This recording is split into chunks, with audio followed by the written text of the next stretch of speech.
Welcome to ஐரக்ஷன் channel. எங்களோட videos உங்களுக்கு பிடிச்சிருந்ததுன்னா லைக் பண்ணுங்க, கமெண்ட் பண்ணுங்க, ஷேர் பண்ணுங்க, மறக்காம சப்ஸ்கிரைப் பண்ணுங்க. ஓகே, இப்போ என்ன வீடியோ பார்க்க போறோம்? டுடே ட்ரெண்டிங் சேனல் தான் பார்க்க போறோம். ரீசெண்டா போட்ட வீடியோ தான் பார்க்க போறோம். பார்க்கலாமா?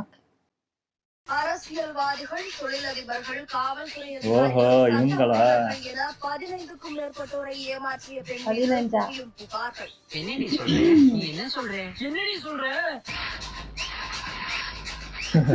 எனக்கு 2 நிமிஷம் தலை சுத்திடுச்சு.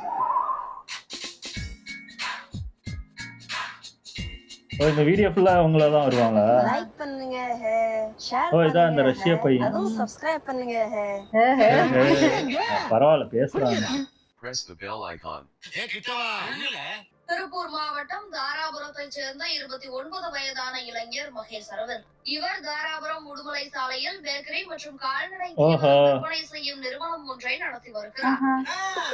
இவருக்கு திருமணமாகாத நிலையில் பெண் கிடைக்காத காரணத்தால் இவரது உறவினர்கள் தீவிரமாக திருமணத்திற்கு பெண் பார்த்து வந்துள்ளனர்.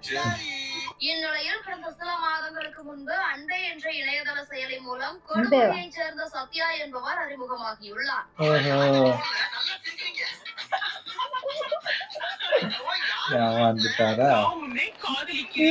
இவர் தனது வயது 30 என்றும் தமிழ் செல்வி என்ற தரகர் மூலம் வரன் தேடி வருவதாகவும் கூறி தமிழ் செல்வியையும் அரவிந்துக்கு அறிமுகம் செய்து வைத்துள்ளார்.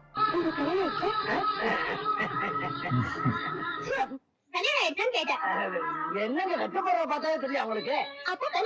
ஆமா, அதுக்கு என்னப்பா? இருவரும் பழகி வந்த நிலையில் தனது தாய்க்கு உடல்நிலை சரியில்லை என்பதால் வீட்டில் அவசரமாக திருமண ஏற்பாடு செய்வதாக கூறியுள்ளார் சந்தியா.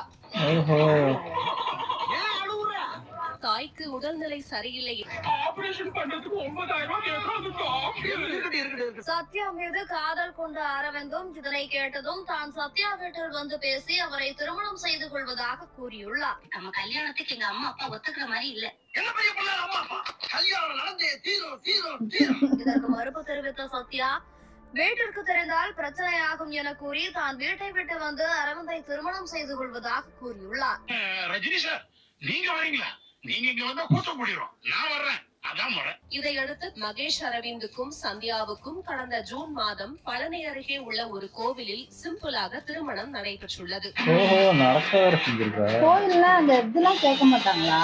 சின்ன கோயில் நடந்திருக்கும், தெரிஞ்சிருக்கா?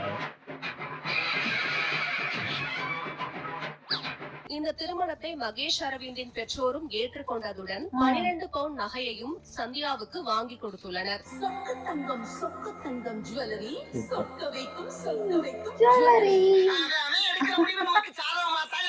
சந்தியாவின் நடவடிக்கையில் மகேஷ் அரவிந்துக்கு சந்தேகம் வரவே அவரது ஆதார் கார்டை எடுத்து பார்த்துள்ளார்.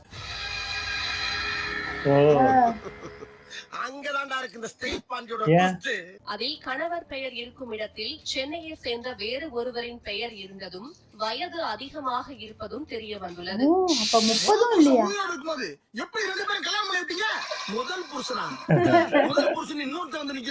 இவருக்கு முன்னாடி இதனால் அதிர்ச்சி அடைந்த மகேஷ் அரவிந்த் சந்தியாவிடம் இது குறித்து கேட்டுள்ளார். எல்லாத்தையும் சொன்னா இந்த 2 விஷயத்த சொல்லல விக்னேஷ். இதனால் உஷாரான மகேஷ் அரவிந்த் சந்தியாவிடம் சமாதானம் செய்வது போல பேசி தாராபுரத்தில் உள்ள அனைத்து மகளிர் காவல் நிலையத்திற்கு அழைத்து சென்றுள்ளார்.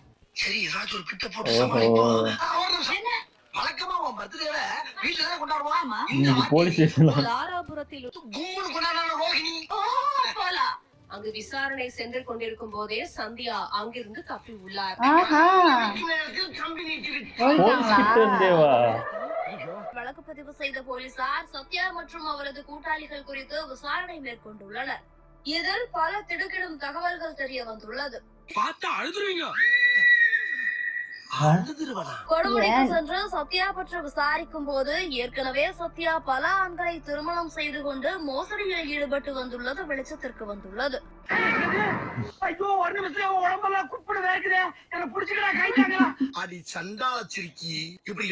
கொஞ்சம் கேள்விப்பட்டேன், ஃபுல் டீடைல் தெரியாது.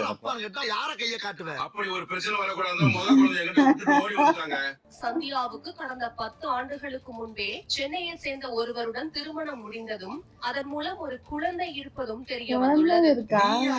நான் தான் அவளை தொட்டு தாலி கட்டின 1வது புருஷன். காவல் உதவி ஆய்வாளர், மதுரையில் ஒரு காவலர், கொடுமுடியில் ஒரு இளைஞர் என பலரை அவர் ஏமாற்றி காவலரா? காவலரா இருக்காரா?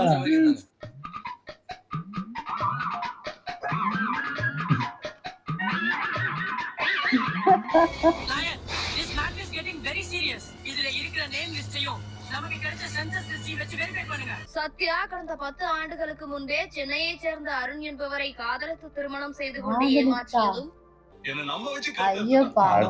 அதுவே அப்படிதான். பின்னர் கரூரை சேர்ந்த காவல் உதவி ஆய்வாளர் கார்த்திக் என்பவரை காதலித்து திருமணம் செய்து கொண்டு ஏமாற்றி இருப்பதும், ஜெசி I think I'm in. Kodumudi அருகே உள்ள சாலைப்புதூரை சேர்ந்த மாட்டு வியாபாரி ராஜமாணிக்கத்தின் மகன் பிரகாஷ் ஆகியோரை ஏமாற்றியதோடு எழுதிட்டீங்களா சார்? இனிமேல் தான் எழுதணும். எனக்கு சொன்னல சார். மூளா போட்டுங்க சார். என்னடா சொல்றீங்க? கடந்த 2012 ராஜேஷ் என்பவரை பதவி திருமணம் செய்து கொண்டதும், அவருக்கும் சத்யாவிற்கும் ஒரு பெண் குழந்தை உள்ளது என்கின்ற விவரமும் தெரிய வந்துள்ளது. பதவி திருமணம். கரெக்டா யோசிச்சு சொல்லு. இனிமே மாத்த மாட்டேன் சார். கரெக்டா சொல்லிடுறேன் சார். சிவசேனை சென்ட்ரல் பேங்கிங் முரியேசே பெரிய மாதிரி வீரையா மகேந்திர மகாராஜா செல்வம். யாருடா சொல்லும் நீ? ஐயோ. என்ன வேணும் உனக்கு? சத்யா மீது புகார் கொடுத்திருக்கும் தகவல் அறிந்த மேலும் 4 பேர் தாங்களும் சத்யாவால் ஏமாற்றப்பட்டதாக கூறி தாராபுரம் காவல் நிலையத்தில் புகார் அளித்தனர். நியூஸ் பார்த்துட்டா? உங்ககிட்ட 5 நிமிஷம் தனியா பேச. நீ ஏமாத்தி எல்லாத்தையும் நீ ஏமாத்தி நிறைய நகப்படத்துல போயிட்டா. நீ ஏமாத்தி. Everybody. சத்யா திருமணம் செய்து சுமார் 15 பேரையும் திருமணம் செய்யாமல் 50க்கும் மேற்பட்டவர்களையும் ஏமாற்றி இருப்பதாக அவர்கள் திருமணம் செய்யாமல் தெரிவித்துள்ளனர். லவ் பண்ணியே. குட்டியா? அப்பா.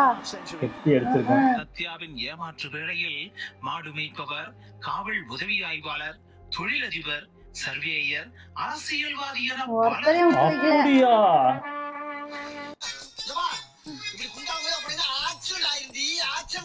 திருப்பூர், ஈரோடு, கோவை, மதுரை, சென்னை உள்ளிட்ட மாவட்டங்களில் சத்யா ஏராளமான திருமணங்கள் செய்து பல லட்சம் ரூபாய் மோசடி செய்ததும் அம்பலமாகியுள்ளது. இந்தியா மட்டும் பர்மா, சிங்கப்பூர், மலேசியா இவர்களுடன் மனைவி போல சில மாதங்கள் வாழ்ந்துவிட்டு வேண்டுமென்றே தகராறில் ஈடுபட்டு டவுட் வராதுல. தலைமறைவாவதை வழக்கமாக வைத்துள்ளார்.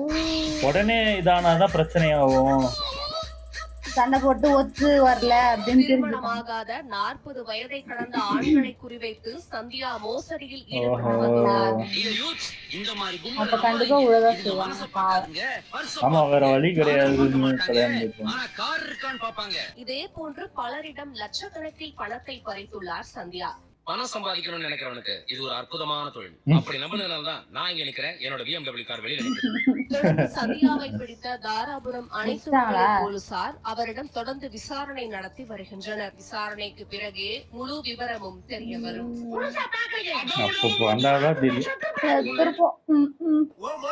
ஒரே ஒரு குத்து குத்திய மோதிர கீழ குத்தவா? ஏதோ சென்டிமெண்டா கேக்குறானே. போங்க குத்து குத்துங்க. அப்படியா?